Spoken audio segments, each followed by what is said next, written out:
सो पिछले वीडियो के एंड में हमने देखा था कि बड़ा वाला स्टैचू भी मूव करने लगा था, जिसे देख के सभी लोग भागने लगे। फिर भी कुछ हंटर्स बच नहीं पाए, बट फिर हम देख सकते हैं कि कुछ हंटर्स अभी भी जिंदा हैं एंड डंजन के अलग अलग कॉर्नर्स में जाके बचने की कोशिश कर रहे हैं। बट अनफॉर्चुनेटली पार्क एक वेपन वाले स्टैचू के सामने जाके खड़ा हो गया एंड उस स्टैचू ने पार्क को बीच में से काट दिया। फिर जिनवू अपने मन में ही सोचने लगता है कि behind us is the devil and in front of us are the moving statues. फिर जिनवू नोटिस करता है कि कुछ स्टैचूज के हाथ में वेपन्स की जगह इंस्ट्रूमेंट्स हैं एंड जिनवू बाकी के हंटर्स को भी इंस्ट्रूमेंट्स वाले स्टैचूज की तरफ भागने के लिए कहता है।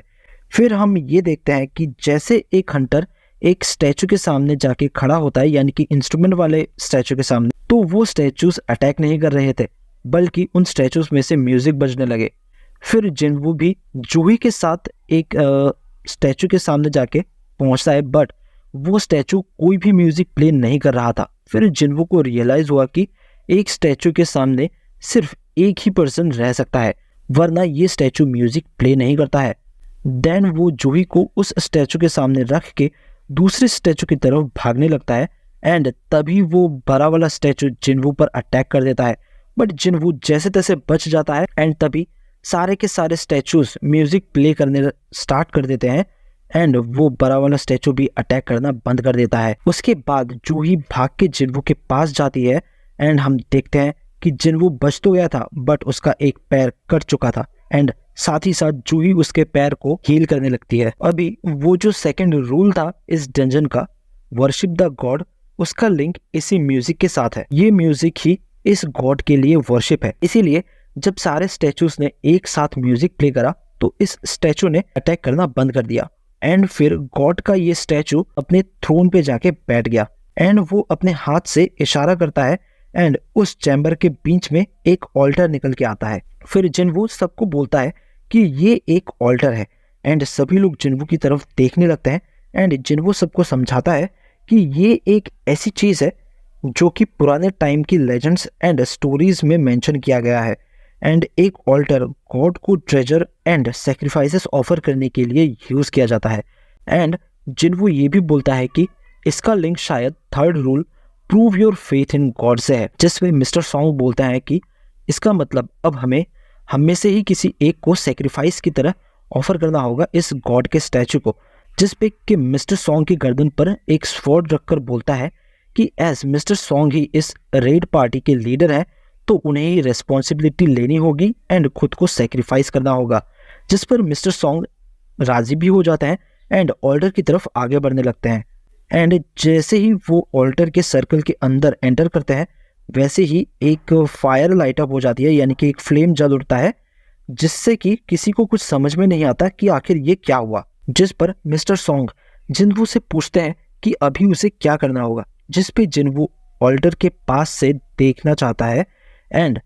दो हंटर उसे कैरी करके ले जाते हैं ऑल्टर की तरफ और 3 फायर लाइट अप हो जाते हैं। फिर जिनवू किम एंड जूही को भी ऑल्टर के अंदर आने के लिए बोलता है एंड बोलता है कि अगर हम सब ऑल्टर के अंदर आए तभी शायद कुछ होगा। जैसे ही वो दोनों भी सर्कल के अंदर आते हैं तभी उनके चारों तरफ सर्कल में फायर लाइट अप हो जाता है एंड डंजन का गेट ओपन हो जाता है, जिससे सभी लोग सोचने लगते हैं कि क्या अब हम यहाँ से बाहर निकल सकते हैं। फिर जो फायर्स लाइट अप हुए थे वो एक एक करके बुझने लगते हैं एंड सारे स्टैचूज ऑल्टर की तरफ आगे बढ़ने लगते हैं। फिर जिनवू नोटिस करता है कि अगर वो एक स्टैचू की तरफ देखता है तो वो स्टैचू मूव नहीं करता, तो जिनवू बाकियों को भी ऐसा ही करने के लिए बोलता है, बट उनके साथ जो एक दूसरी लेडी हंटर थी वो बहुत ही ज़्यादा डर जाती है एंड वहाँ से भाग जाती है एज गेट ओपन ही था। एंड जैसे ही वो गेट से बाहर गई गेट थोड़ा सा बंद हो गया, फिर एक और हंटर भी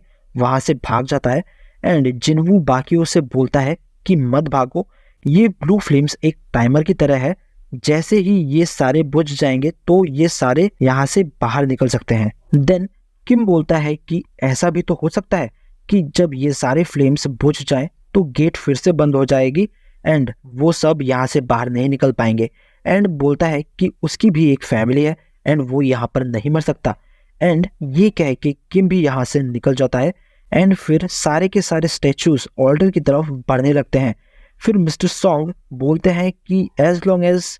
ऑल्टर में एक भी इंसान है तब तक गेट्स ओपन रहेंगे। इसीलिए वो जिन्वू को एंड जूही को वहां से भाग जाने के लिए बोलता है, बट जूही अपनी जगह से हिल भी नहीं पा रही थी एज वो बहुत ही ज़्यादा डरी हुई थी। इसीलिए वो और जिन्वू एक साथ नहीं भाग सकते एज जिन्वू का भी एक पैर कटा हुआ है। फिर जिन्वू मिस्टर सॉन्ग से बोलता है कि वो जूही को लेके यहाँ से निकल जाए एज इस टाइम पे और कोई चॉइस नहीं था। मिस्टर सॉन्ग जूही को बेहोश कर देता है एज जूही वहाँ से जिन्वू को छोड़कर नहीं जाना चाहती थी। एंड बेहोश करने के बाद मिस्टर सॉन्ग जूही को वहाँ से लेकर चले जाते हैं। फिर सारे के सारे स्टैचूज जिन्वू की तरफ बढ़ने लगते हैं एंड जिन्वू अपने हाथ में एक स्वॉर्ड पकड़ लेता है एंड एक एक करके सारे स्टैचूज जिन्वू पर अटैक करने लगते हैं एंड बहुत ही बुरी तरह से मारते हैं उसको। एंड उसके चेस्ट में एक सोल्जर वाले स्टैचू ने एक स्वॉर्ड घुसा देता है एंड ठीक उसी टाइम पे लास्ट ब्लू फ्लेम भी बुझ जाता है एंड जिन्वू के सामने एक स्क्रीन दिखती है एंड यहीं पे ये वाला एपिसोड भी खत्म हो जाता है।